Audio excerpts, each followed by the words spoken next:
The old town of Graywood, Maine was the kind of place where the wind carried secrets.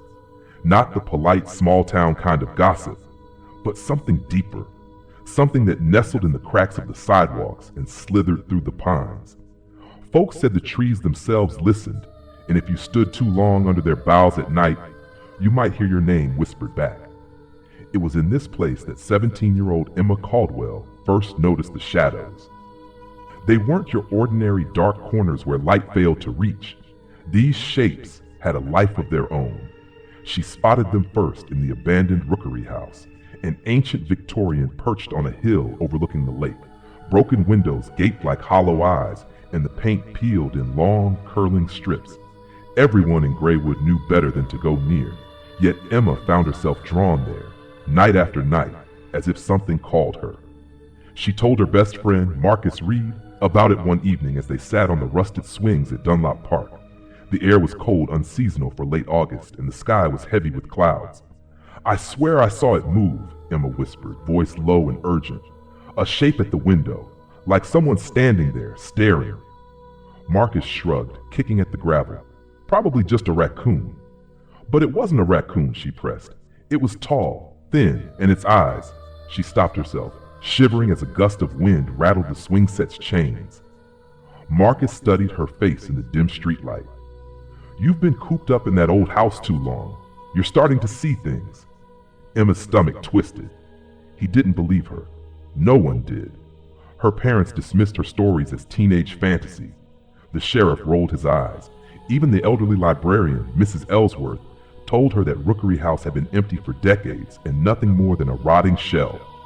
But Emma knew what she'd seen and what she'd heard.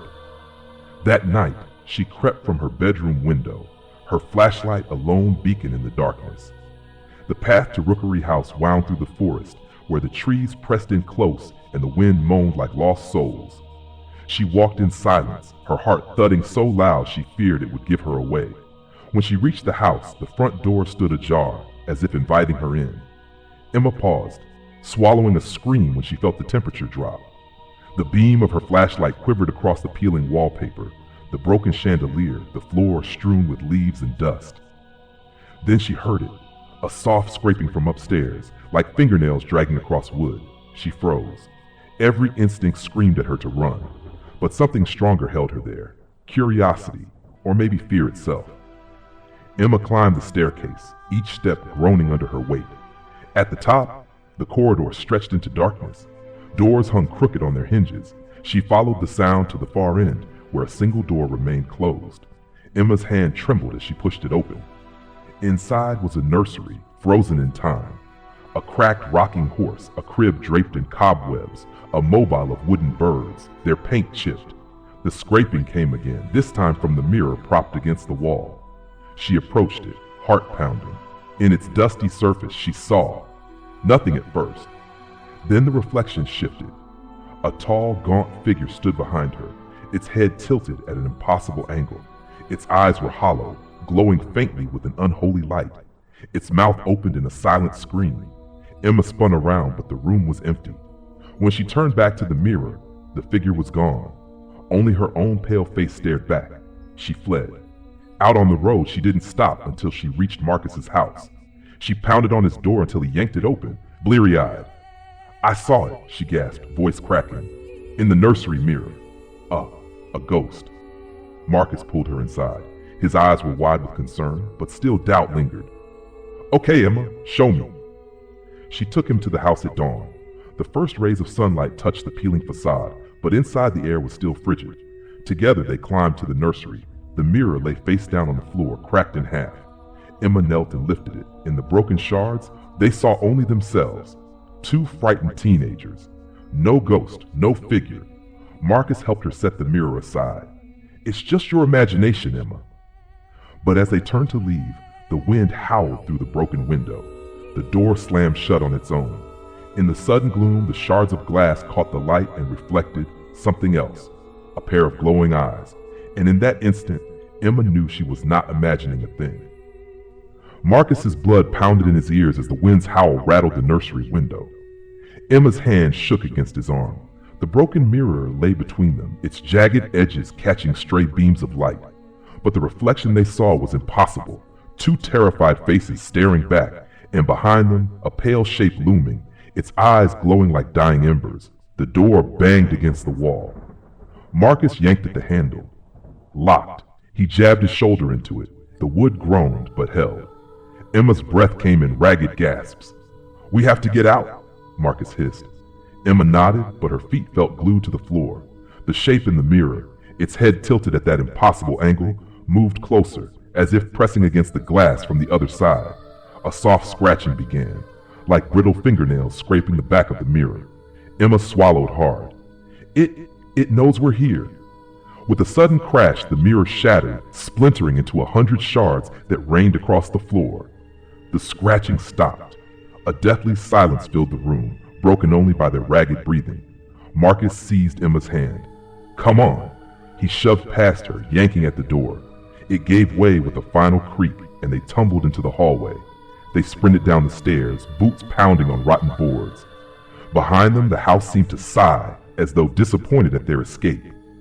Outside, the morning sun lay like a pale promise over the lawn. Emma collapsed on the grass, chest heaving. Marcus knelt beside her, eyes wide. "Did you see it?" Emma whispered. Marcus nodded, voice tight. "In the mirror." They stayed there until the sun climbed higher, chasing the shadows back into the forest. When they finally rose, Marcus looked at Emma with something like resolve. "We can't tell anyone," he said. "They'll lock us up." Emma shook her head. "No, we have to warn them. Sheriff Daniels." A car's engine cut through the morning air. They looked up to see Sheriff Daniels' cruiser idling at the end of the drive. Emma's heart stuttered. How had he known? Daniels stepped out, hands on his hips. He was a lean man, face weathered by too many Maine winters, eyes sharper than most gave him credit for. "You two caused quite a stir," he said, voice low. Neighbors reported screams. Marcus exchanged a glance with Emma. We didn't mean to." Daniels held up a hand. "I believe you, but I need to know what's going on in that house." Emma's throat tightened. "There's something in there, something evil." Daniels frowned. "You're spooked, kids. That house has been empty since '72. No one's lived there since old Mrs. Rook died." "She's not the only one," Emma said, voice trembling. "There was a family before her, the Harrows. They vanished one night, no trace." The sheriff's gaze hardened. "Vanished?" Emma nodded. "My grandmother told me. She was a child then.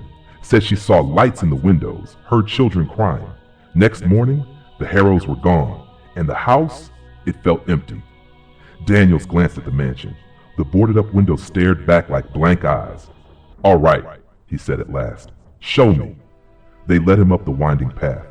Marcus tried to steady Emma's hand as they pushed open the front door. Inside, the air was colder than outside, as if the house exhaled a chill. Daniels flicked on his flashlight. The beam cut through the gloom, revealing peeling wallpaper and rotting floorboards. "Stay close," Daniels muttered. They ascended the stairs, pausing at the top where a faint draft whispered through the hall. The nursery door stood ajar. Emma's pulse hammered. "Sheriff, look," she whispered, pointing to the threshold. Daniels shone his light into the room. The nursery was empty, save for the broken mirror shards glinting in the beam. He knelt, examining them. "Any sign of forced entry?" he asked. "No," Emma said. "It opened on its own." Daniel stood, shining his light around the room. "You sure you didn't break it yourselves?" Emma's lips quivered. We didn't touch it." A sudden knock echoed through the house, soft, deliberate. All three froze. The knock came again, louder from the room beyond. Daniels' flashlight flickered. He raised it, voice tight. "Who's there?" No answer, only silence. Then a low creak, as if a door slowly swung open somewhere deep in the house. Marcus gripped Emma's arm. "Sheriff." Daniels took a step forward. "Stay here." He moved toward the sound, each footstep swallowed by the heavy air. Emma and Marcus watched, breath held, as he reached the doorway at the end of the hall. Daniels paused, shining his light into the darkness. Then, without warning, a voice, soft, childlike, whispered his name. "Sheriff." His light jerked downward, revealing two small footprints in the dust, leading deeper into the shadows. Emma's blood ran cold. She knew in that instant that the house had claimed another visitor, and it was hungry for more. Sheriff Daniels stepped through the threshold, his flashlight beam cutting a narrow tunnel of light into the oppressive darkness. Emma and Marcus exchanged a terrified glance, then followed, the floorboards creaking beneath their weight. The hallway stretched before them like a mouth waiting to swallow them whole. "Stay close," Daniels murmured, voice taut.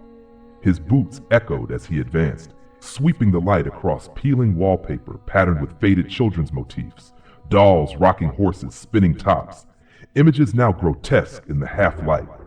The temperature plummeted, and each breath came out in misty puffs. At the end of the hall, a door stood slightly ajar, its paint flaking in long strips. Marcus swallowed. That's where the knock came from. Daniels reached for the handle. His hand hovered, then pushed the door open with a groan. Inside lay a long, narrow room, once a children's playroom, Emma realized by the tattered wallpaper depicting fairy tale scenes. Now the wallpaper hung in shreds. Broken toys lay scattered across the dust-thick floor. A once bright jack-in-the-box, a porcelain doll missing an eye, a toy train whose tracks twisted into impossibility. Emma's gaze was drawn to the far corner where a small rocking chair swayed gently as if pushed by an unseen child. She felt her heart seize. Daniel swept his beam across the room. "Who's here?" he called, voice echoing. No answer. The rocking stopped. Silence pressed in. Then softly, from somewhere beyond them, a child's voice. "Emma." Her blood ran cold. She spun, heart hammering. "Did you hear that?" Marcus nodded, pale. "Your name." Daniels frowned, trained hand moving to his holster. "Show yourself." Nothing. Only the distant drip of water and the faint sigh of wind through broken windows. Emma edged toward the rocking chair, legs trembling. She noticed a name scrawled on its armrest in faded paint. "Lucy. Lucy," she whispered. "The Harrow girl." A soft pattering sounded behind them, like tiny feet running across the wooden floor. Daniel swung his light around, but found only empty space. "Over here," the voice called again, urgent and childlike. "Please." Emma took a hesitant step forward. The voice seemed to come from the jack-in-the-box. She approached, hand outstretched. Marcus tried to grab her arm. "Emma, don't!" But she lifted the rusty crank and turned it. The box popped open with a squeak. Inside, the jester's head bobbed, its glassy eyes wide. In that moment, Emma heard laughter, high-pitched and manic, echoing through the room. Daniels rushed forward. "Stop that!" he barked, yanking the toy from her hand. The laughter cut off abruptly, leaving a ringing silence. Marcus shivered. "What did it say?" Emma's lips trembled. "It called my name, then it laughed." Daniels frowned, tossing the toy aside. "We're done here." He turned to the door, only to find it slammed shut. He yanked at the knob. Locked. Emma pounded on the wood. "Let us out!" A cold wind blew through the room, scattering papers and rattling the broken train cars. The door shook, then burst open with a crash that threw them all off balance. They tumbled into the hall, heart pounding. Emma looked back. The playroom lay silent, the rocking chair motionless. Daniels regained his footing. "We get out? Now!" He ushered them down the stairs, but at the foot, the staircase stretched farther than it should have, as if the house had grown around them. Each step led into deeper shadows. Emma felt Marcus's hand tighten on hers. "Sheriff, we can't find the front door." Daniel's jaw clenched. He swung his light toward the entry hall, but the front door was gone, replaced by another hallway that sloped downward. The wallpaper here was new, freshly painted in stark white, decorated with crude drawings of stick figures, all with their arms raised, eyes hollow. A door at the end of this corridor stood slightly open. Through it came flickering orange light. Daniel swallowed and advanced, Emma and Marcus trailing behind. Inside, they found themselves in what appeared to be a living room, lit by an old fireplace whose embers glowed unnaturally bright.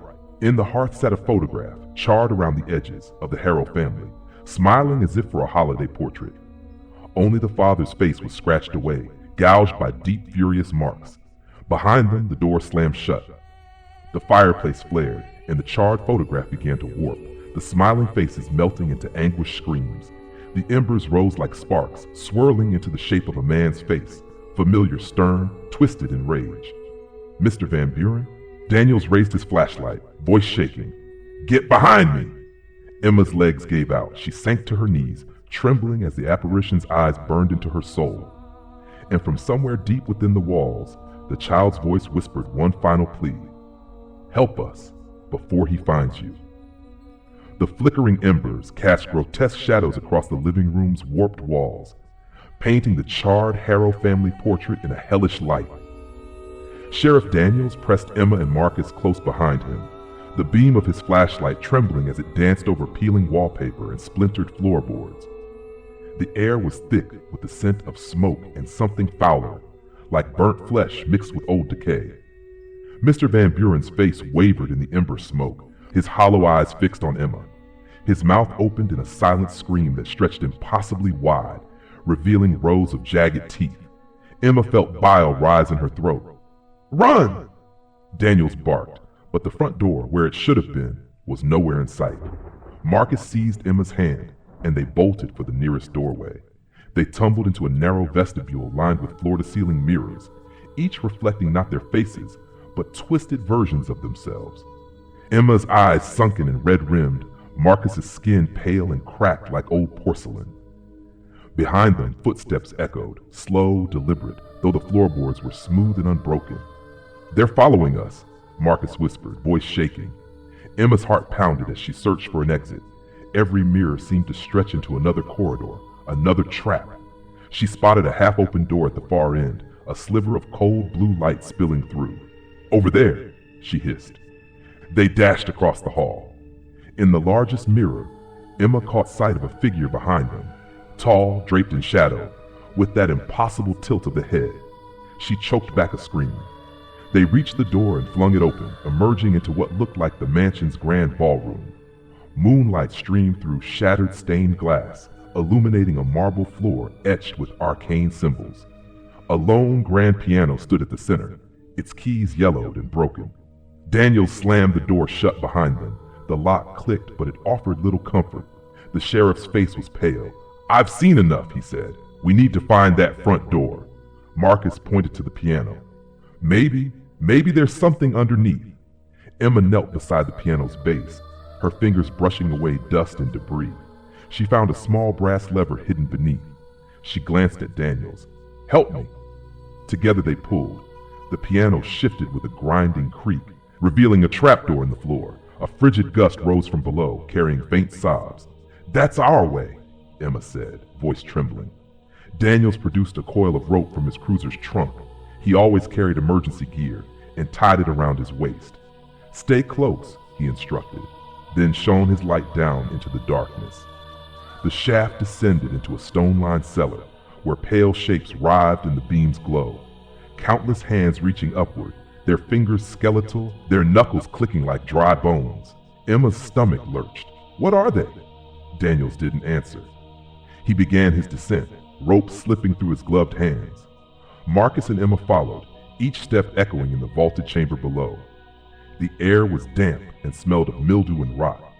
When their boots touched the cold stone floor, the rope snapped taut, and the trapdoor slammed shut above them with a thunderous bang. Emma screamed. Marcus lunged at the door, pounding with both fists. Daniels drew his flashlight, sweeping the light across the cellar. Rows of dusty crates lined the walls, their stenciled labels faded.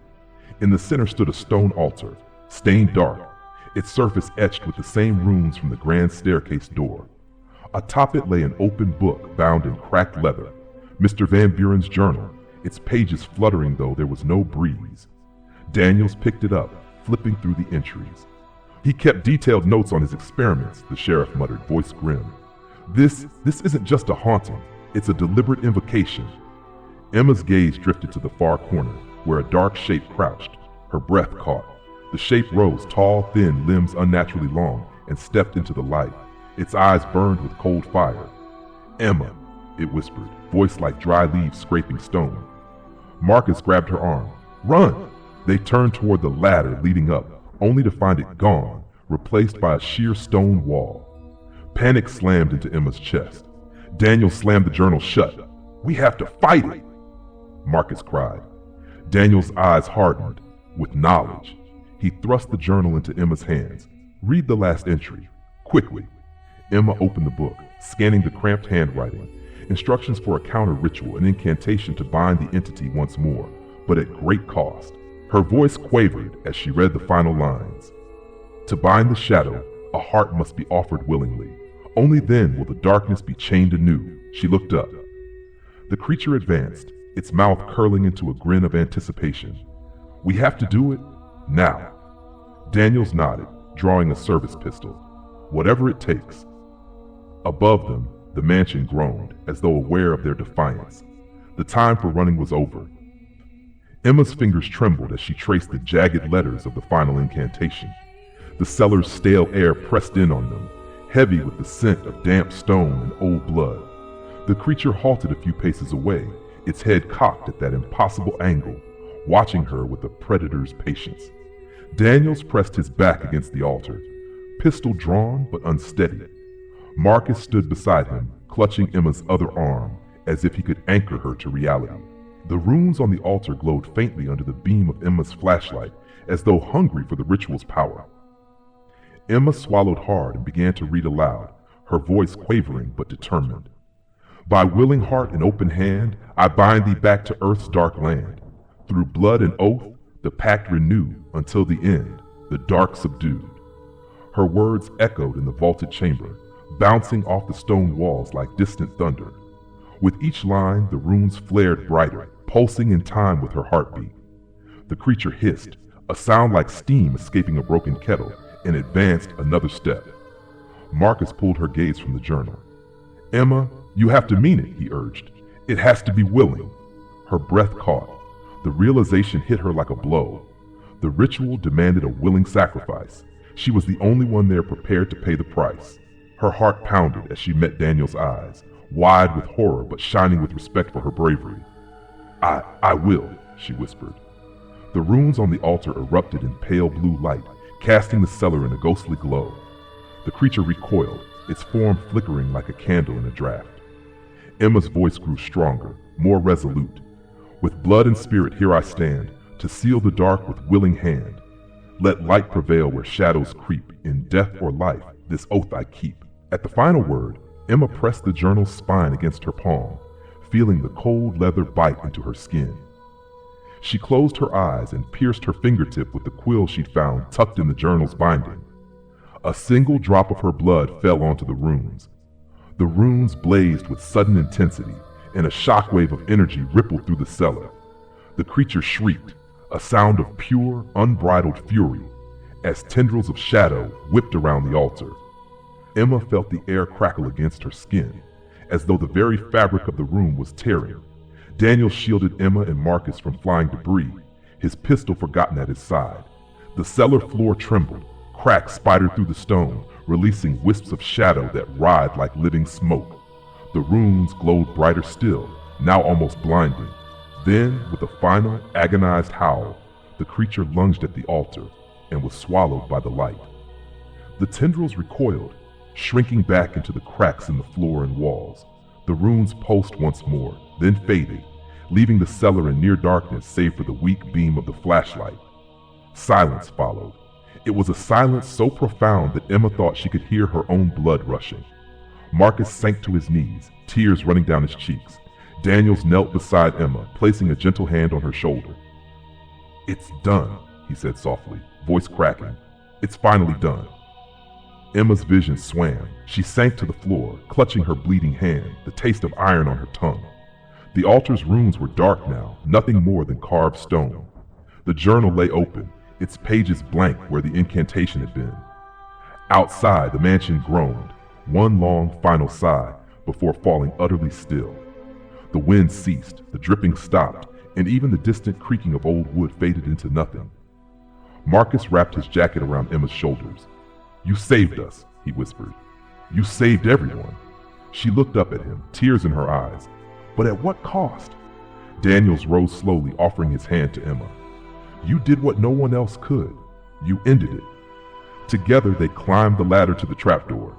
The cellar's oppressive chill lifted as they ascended. When they pushed through into the grand ballroom, moonlight filtered through the broken stained glass, painting the floor in soft colors. The piano was still. The arcane symbols faded. The house felt empty. Emma paused at the threshold. The mansion's silence pressed in, but it was no longer menacing. It was the quiet of a long-awaited peace. She let the first genuine breath she'd taken in hours fill her lungs. Behind them, the cellar lay in darkness, the altar's power spent. The house would never forget the sacrifice made that night, but its hunger had been sated. Emma stepped into the moonlight, Marcus at her side and Daniels close behind. The front door stood before them, once more part of the world outside. She turned back for a moment, looking at the silent, brooding mansion. Her voice was a soft whisper, "Goodbye." And then they walked out into the cool Maine night, leaving the shadows behind. The dawn after the ritual felt unreal, like waking from a fever dream into a world that didn't quite belong. Emma stepped onto the dew-damp grass, the chill of early morning seeping through her shoes. Marcus and Sheriff Daniels flanked her, their faces drawn but resolute. Behind them, Rookery House stood silent and still, its windows dark voids that no longer whispered or watched. Marcus offered her a half-smile.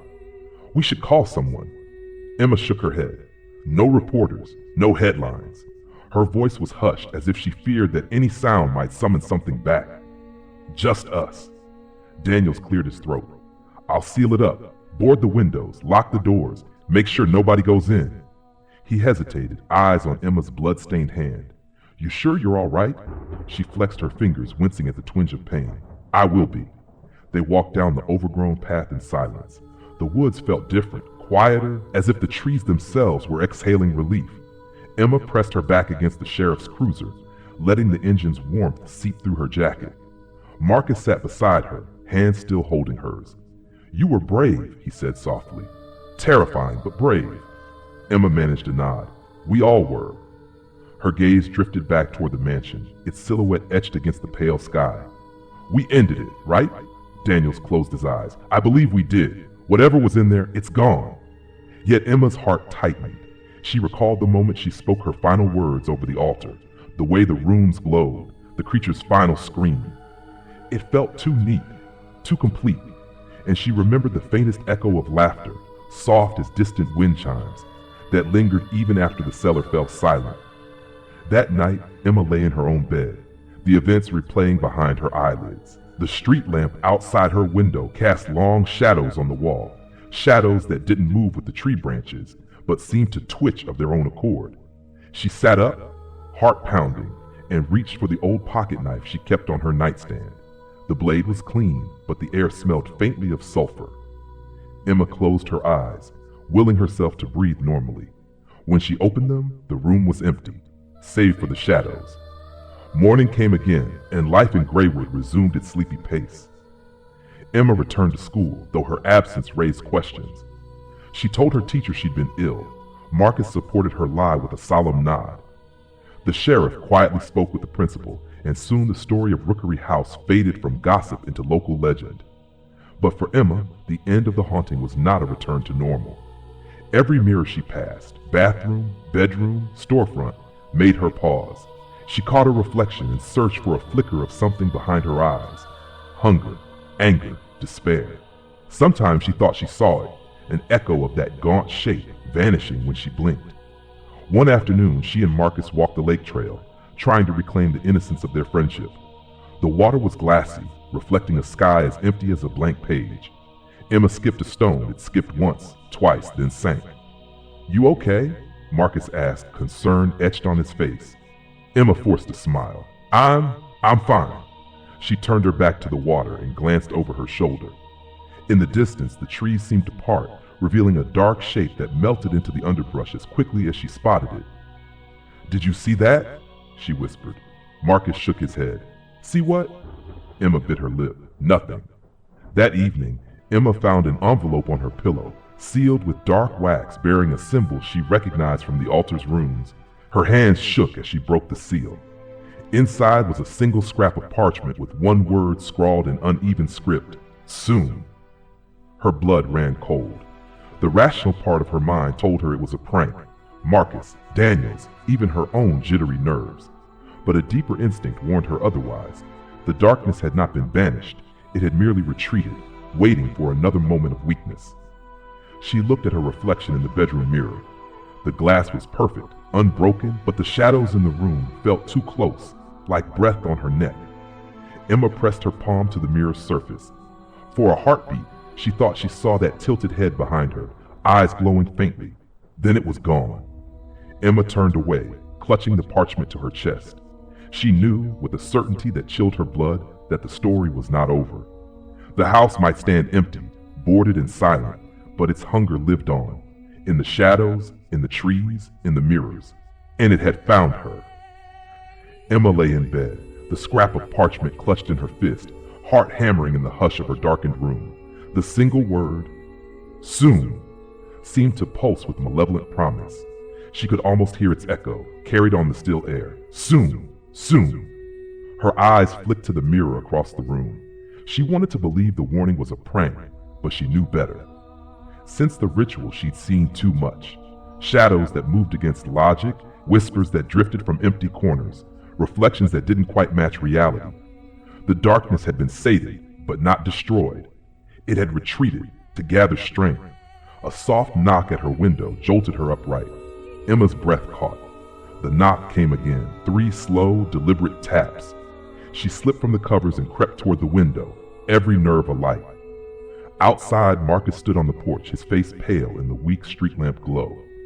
He raised a finger to his lips, then held up the same parchment, its wax seal broken. Emma drew the curtains and hurried downstairs. Marcus let himself in through the unlocked front door. He carried a small backpack and wore the same anxious expression she felt in her bones. "They found another one," he whispered as soon as the door clicked shut, "down by the old mill." Emma's stomach twisted. "Who?" Marcus unzipped his pack and pulled out his phone. He showed her a photo. A teenage boy, skin gray, eyes wide and unseeing, standing in the moonlight by the derelict mill. His skin was patterned with those same runes Emma had seen on the altar. His mouth hung open in a silent scream. Emma swallowed. "Is he alive?" "Barely," Marcus said. "They got him to the hospital. Sheriff Daniels is on his way." A chill settled in Emma's chest. The runes were not just symbols of binding. They were marks of the darkness itself, branding its next victim. And now it had claimed another. "We have to stop it," she said, voice trembling. "Before it's too late." Marcus nodded. "I found something in the journal." He pulled out a battered copy of Van Buren's book, its binding cracked. "After you left the cellar, I went back, just for research." He winced. "I shouldn't have, but I had to know. There's a chapter here on the entity's nature." Emma sank onto the couch. "What does it say?" Marcus flipped to a stained page. "The shadow thrives on fear and despair like it marks its chosen with the binding runes. Each mark weakens the veil between worlds. If unchecked, it will manifest fully, consuming both body and soul." His voice shook. "It doesn't just haunt places, it hunts people." Emma pressed her hand to her forehead. "We thought we bound it. We thought it was over. But we never destroyed its source," Marcus said. "And now it's coming after you again." A thud on the front door made them both jump. Sheriff Daniels stepped inside, face grave. Behind him, 2 EMTs wheeled a gurney draped in a gray blanket. Daniels closed the door. "He's alive, but unresponsive. They couldn't remove the runes. They burned too deep. He's changing." Emma's throat went dry. "What do we do?" Daniels looked at her, eyes hard. "You performed a ritual to bind it, Emma. You have the power to banish it, permanently, but it will demand the ultimate price." She met his gaze. "I'm ready." He knelt beside the couch and pressed something into her palm. A small carved shard of the altar stone. The surface was etched with faded runes. "This was part of the altar. Keep it close to your heart. It will protect you if you can complete the counter ritual." Marcus glanced at the clock. 2:13 a.m. Emma felt the weight of every second. She took the stone and tucked it inside her shirt. "Tell me what to do," she whispered. Daniels and Marcus guided her through the steps, incantations drawn from the journal, protective gestures traced in the air, salt and candles arranged in a circle. The words felt heavy on her tongue, each syllable carrying centuries of sorrow and rage. Outside, wind rattled the windows, and the house groaned in protest. They finished just as the clock struck 3 a.m. A sudden silence fell, so deep it pressed against their eardrums. Then from the hallway came a soft scraping, fingernails on wood. Emma's pulse thundered. She stepped to the edge of the circle, clutching the altar shard. The door at the end of the hall creaked open. A tall, gaunt silhouette emerged, head tilted at that inhuman angle. Its eyes glowed faintly, and it moved with jerky, unnatural grace. Emma raised her voice, reciting the final words of the ritual.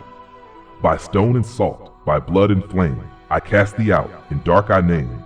Depart this realm, return no more. Begone, foul shadow, to your shore.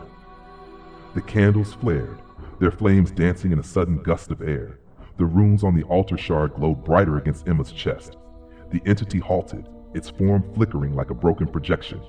It let out a low, gurgling shriek, half scream, half growl. Emma's voice wavered but did not break. She stepped forward, pressing the shard toward the apparition. The air between them shimmered as if reality itself were tearing. The creature lunged, but the circle of salt held firm. The shard blazed with light, and the entity recoiled, its body unraveling into wisps of shadow. With a final, ear-splitting wail, it dissolved, sucked back into the nothingness from which it had come. The house shuddered, then stilled. The candles guttered and died, leaving only the pale glow of early dawn seeping through the windows. Emma sank to her knees, trembling, the shard slipping from her hand onto the floor. Marcus and Daniels rushed to her side, relief flooding their faces. But as Emma looked up at the silent walls, she felt the faintest stir of wind, an echo of laughter, soft as a child's lullaby. She closed her eyes and drew in a shaky breath. "It's over," she told herself. "It has to be." Yet in the depths of her mind, a single whisper lingered. "Soon." Dawn broke over Greywood with a muted reluctance, as if the sky itself feared what the morning light might reveal. Emma Caldwell sat on the front steps of her house, clutching the carved shard of altar stone in her palm. The shard's glow had faded, its power spent, or so she believed. Beside her, Marcus rubbed sleep from his eyes, and Sheriff Daniels leaned against the porch railing, arms folded, gaze distant. They had watched the sun rise in uneasy silence, each of them haunted by the memory of last night's battle. The runes burned into Emma's palm had long since faded to faint scars, but the ache in her chest remained. She drew in a ragged breath, tasting the crisp air. For a moment, she allowed herself to believe it was truly over. Daniels broke the quiet. "I'll stay in town today. Keep watch on that boy at the hospital." His voice was gentle but firm. "You two get some rest." Marcus squeezed Emma's shoulder. "I'll stay with you." Emma nodded, rising. She slipped the stone into her pocket. "Thank you," she said to both of them, voice trembling, "for everything." Daniels tipped his hat. "Just doing my job, Emma. You did more than most." He turned and walked to his cruiser, pausing to look back. "If anything happens, you call me." Emma watched until the cruiser rolled away, tires crunching on gravel. Then she and Marcus turned toward the house. Inside, the air felt impossibly still. Emma flicked on lights room by room, half expecting shadows to ripple across walls or whispers to drift from corners. But nothing stirred. The peeling wallpaper in the hallway hung motionless. The nursery, now cleared of toys and shattered glass, smelled of stale air and dust. Even the mirrors reflected only their faces, ordinary mortal unmarked by phantom hands. Marcus set the altar shard on the kitchen table, beside a half-empty mug of coffee. Emma joined him, sliding into a chair. "Do you think it's really gone?" she asked, voice low. Marcus reached across and covered her hand. "I think you did everything you could. You spoke the words, made the sacrifice, you bounded away." She studied his eyes, searching for reassurance. "But it always promised it would return." He swallowed. "Then we'll be ready." They spent the morning talking quietly, planning how to watch for signs, runic marks, odd noises, strange reflections. Emma forced herself to smile at Marcus's jokes, and he managed a few genuine laughs. It felt good to feel normal again, even if just for a moment. That afternoon, Emma ventured outside to the edge of the woods, the path to Rookery House still overgrown but visible. She stood at the forest threshold, the broken mansion looming beyond the trees like a wounded beast. She closed her eyes and remembered the first time she'd entered. The chill air, the creaking floors, the eyes in the mirror. "I'm sorry," she whispered, voice trembling. "I tried." Silence answered. No wind stirred the pines, no laughter echoed on the breeze. Yet as she turned to leave, a single leaf drifted down from above, landing at her feet. It was black at the edges, veins glowing faintly red like a rune. Emma froze, heart pounding. She bent to pick it up. The veins traced a symbol she knew too well, the sign of binding, twisted now into something darker. A breeze sighed through the trees, carrying a faint, mocking whisper, "Soon." Emma's breath caught. She looked back at the mansion's silhouette. In one broken window, she thought she saw a pair of glowing eyes, watching, waiting. Her hand tightened around the leaf, black and pulsing with hidden life. She slipped it into her pocket alongside the altar shard. Turning away, Emma took a steadying breath. "Not yet," she whispered to the shadows. "Not yet." She strode from the woods like shoulders squared, determination burning in her chest. The darkness might linger, hungry and patient, but Emma Caldwell had learned its secrets. She would be ready when it came, and when it did, she would face it again, this time on her own terms.